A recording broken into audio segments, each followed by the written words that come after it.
Welcome to my guide for that hybrid knight, semi-knight, half-knight, pipe man with a sword. I'm fed up with the focus on full demo knight, and semi-knight just doesn't have the speed, health, or turning opportunity to perform a lot of the sword techniques that full demo knights have access to. This is in no way helped by the semi-knight's array of swords, roughly half of which directly punish the user for using the grenade launcher. Without further ado, let's jump right in. The thing most people never mention is the demo knight as a class. This is a real issue because a large part of playing any class effectively is knowing where they fit within the team. The best way to analyze the class is to look at its stats, its weapons, and any unique abilities that it has.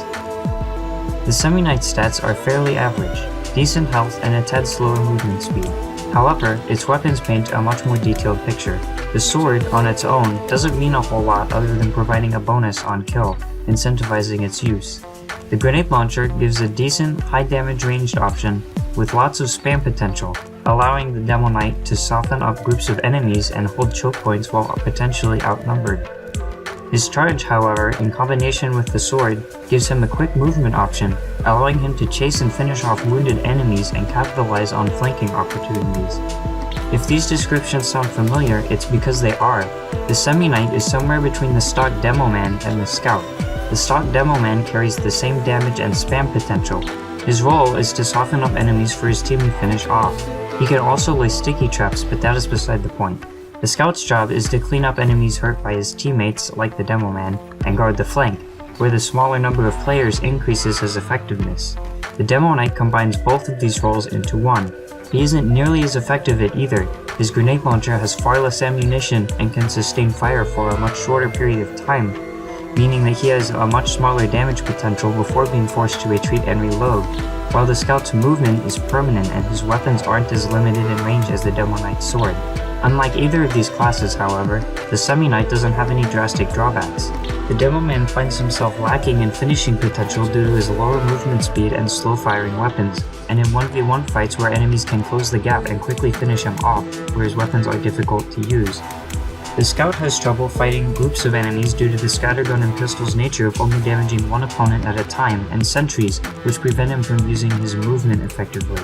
However, the grenade launcher and shield sword form a kind of yin-yang relationship, where using pipes effectively allows the user to get sword kills, and the kill bonuses from using the sword allow the user to be more aggressive.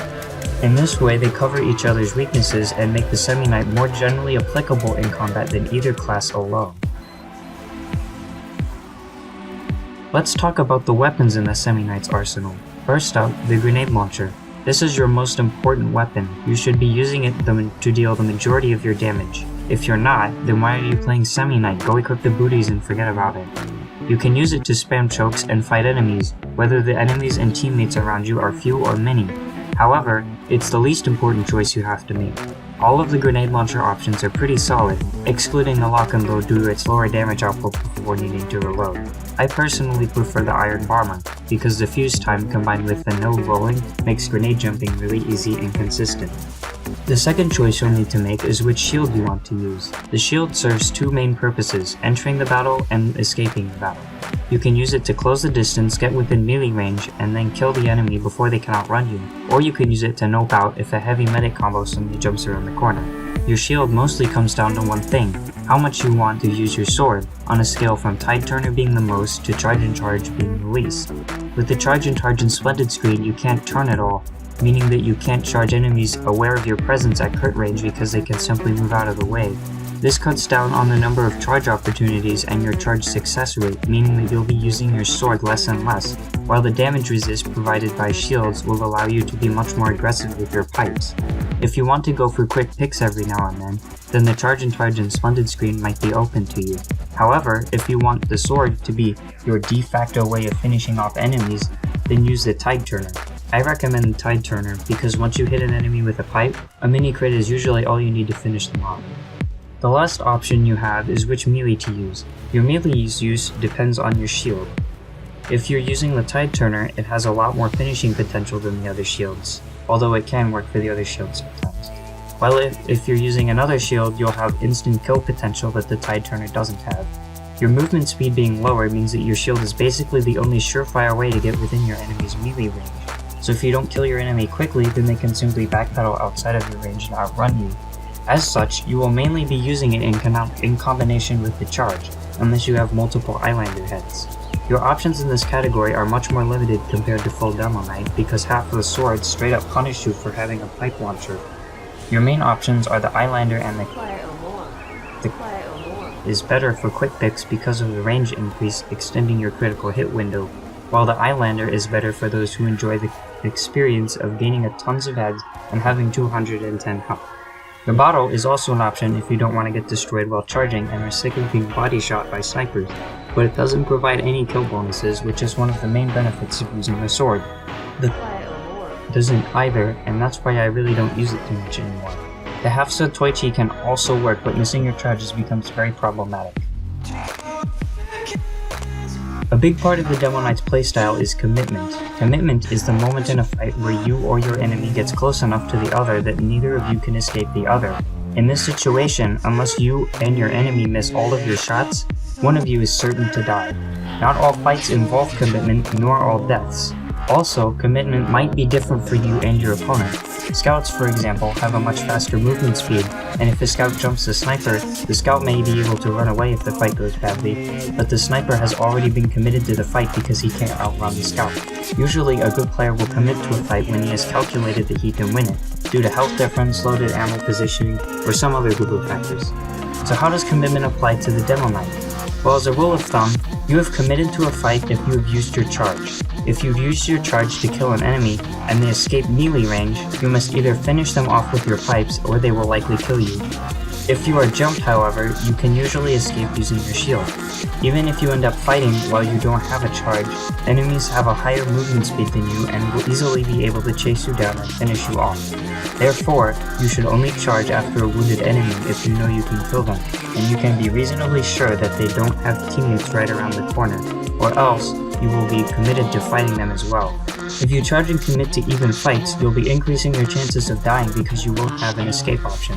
You should only charge enemies when you know that you can kill them with your sword. It's easy to get reckless with Semi-Knight, and if you do, you will die. If you find yourself having trouble with this, try using the half-so Toichi for a bit. The penalty for not securing the kill will be much more obvious and harder for you to ignore. Now that we've talked about the Semi-Knight itself, we can talk about the Semi-Knight's playstyle.